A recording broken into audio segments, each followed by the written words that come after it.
how to correctly convert GGives to CIMB Bank.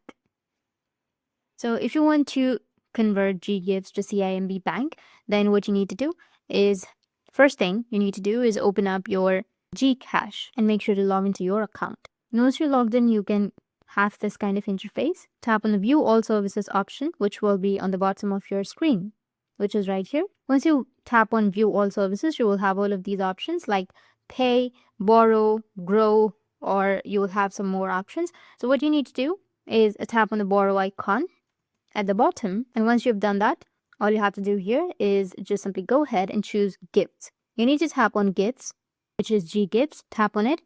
Then you're going to have to create a payment for your CIMB Bank and enter all of your details of the bank, and then tap on OK or Next, which will be on the bottom.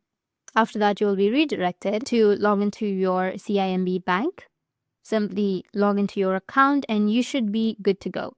That's it, and if you have any questions, feel free to comment below. Thanks for watching.